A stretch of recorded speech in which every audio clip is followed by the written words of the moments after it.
Road safety is really one of the most pressing issues for the Sustainable Development Agenda. This is really a hidden crisis. It's a crisis that happens every day to the world's poorest people. It's a crisis that claims 1.3 million lives every year. It's a crisis that is keeping children out of school.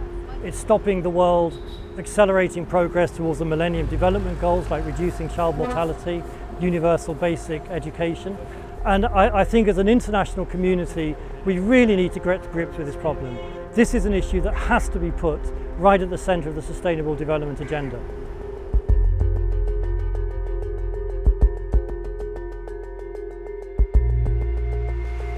One can almost define extreme poverty to mean a struggle to stay alive day by day.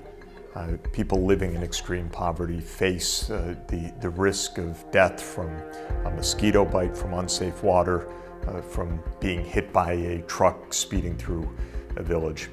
All of these causes of unnecessary death and suffering, all of them together are crucial for achieving the Millennium Development Goals and helping communities and nations to break free of the poverty trap. The safety of the physical environment, whether it's the road safety or freedom from pollution that can kill, is all a part of this interconnected challenge that we face. I lost my daughter to a tragic drunk driving accident, and I think because of that I've been very passionate about trying to save the lives of other children. With the post-2015 agenda, we have the chance to change the world for the better. Right now, we're standing at the crossroads. We need a set of powerful goals that we can rally behind. Just a simple target on road safety in the new goals would save millions of lives. But for me, what really brings this problem home, as we've done these fact-finding missions in cities like Mumbai here in India, in cities like Nairobi, in South Africa, it's the individual tragedy behind each of these big statistics. And it's these individual stories that I think are the real heart of the problem of the global road traffic crisis. Does it matter if we save the lives of children from polio, measles, malaria, only to have them struck down by a truck and lose their lives? And it is our responsibility and mandate in this 25th year of the Convention on the Rights of the Child to be able to take this challenge and seriously address it. It's really unbearable that we are losing lives or lives of kids even because we don't apply basic principles of road safety. And I think that the cost-benefit analysis is so clear. It is entirely preventable, but it takes commitment and it takes action and it takes time.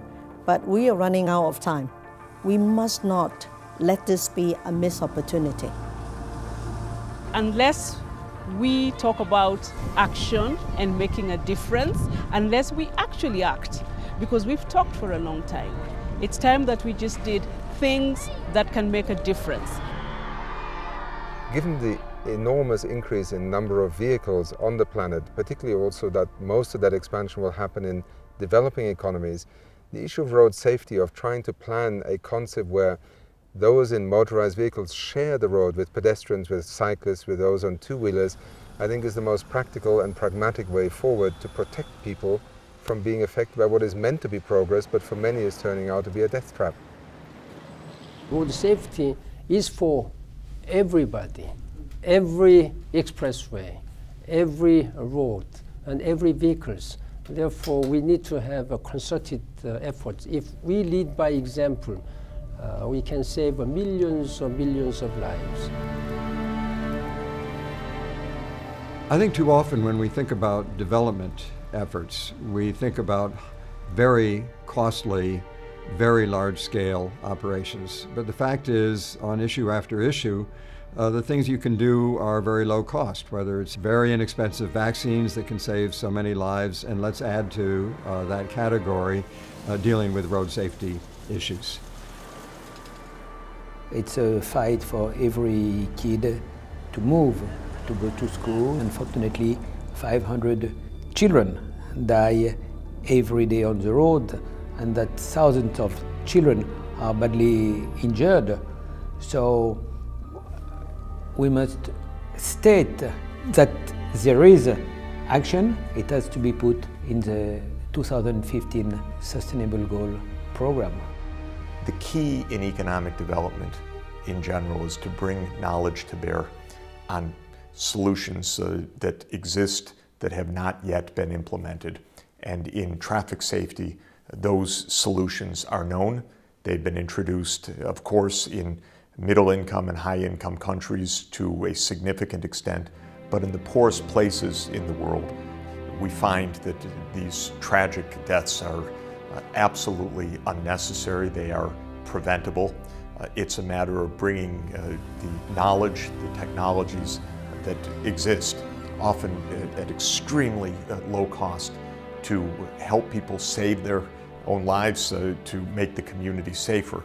That's true whether one's fighting malaria or fighting this scourge of automobile deaths.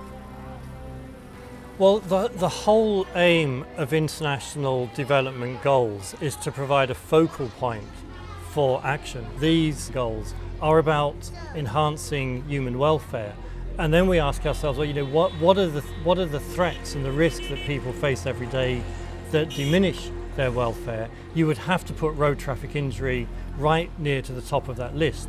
You know, you speak to any poor person living in a slum in a poor country, and they'll tell you that road traffic injury is a major concern. We live in these shanties, and the school is very far. I really want my children to be educated. There is a lot of danger because the school is on the main road. Não existe dor pior do que perder filho. Você acordar de manhã e ver que seu filho não vai acordar com você. Você ir dormir de noite, chegar de noite, você vê que ele não vai chegar. As a community in this area, having a school in our area, having kids crossing the road daily, over thousands, even parents, it's really heartbreaking. Kids are being knocked down by cars. Something needs to be done. We are at a turning point. The moments when the international community designs the major frameworks for development are turning points. And the problem we are discussing, the problem of safety on the roads, is intimately connected to the economic dimension, to the social protection dimension, and to the environmental dimension of a better future that we can design through the post-2015 agenda and the Sustainable Development Goals. So here is a good goal for the future. Here is a good goal for the policymakers. Make the roads safer for the future.